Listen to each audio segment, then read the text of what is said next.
স্পেনের ঐতিহাসিক বিশ্বকাপ জয়ের পর যখন পুরো মাঠ জুড়ে উঠছে কনফেটি, তখন জন্ম নিল এক অবিস্মরণীয় মুহূর্ত।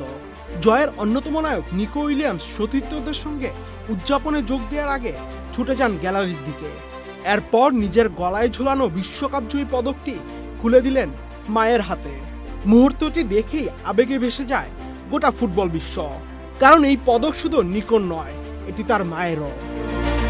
একসময় সন্তানদের উজ্জ্বল ভবিষ্যতের স্বপ্নে ঘানা ছেড়ে ইউরোপের পথে পা বাড়িয়েছিলেন নিকোর মা মারিয়া ও তার পরিবার। সেই যাত্রা ছিল ভয়াবহ কষ্ট আর সংগ্রামে ভরা। জীবন বাঁচাতে পাড়ি দিতে হয়েছিল সাহারা মরুভূমি, প্রচন্ড গরম, অনিশ্চয়তা আর মৃত্যুর ঝুঁকি পেরিয়ে অবশেষে তারা পৌঁছেছিলেন স্পেনে। সেই সংগ্রামী মায়ের সন্তান হাতে তুলে নিলেন বিশ্বকাপের সোনালী পদক।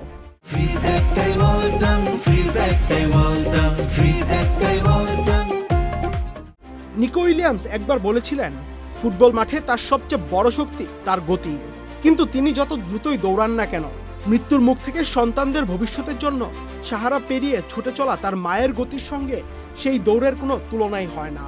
তাই বিশ্বকাপ জয়ের পর সেই সোনার পদক যখন মায়ের গলায় শোভা পেল, তখন সেটি শুধু একজন ফুটবলারের সাফল্য ছিল না, সেটি ছিল একজন মায়ের ত্যাগ, সংগ্রাম ও ভালোবাসার স্বীকৃতি। সাহারার উত্তপ্ত বালু পেরিয়ে বিশ্বকাপের মঞ্চে বিশ্বজয়, এজন্য এক মায়ের স্বপ্নের পূর্ণতা। আহমেদ শাফি, চ্যানেল আই।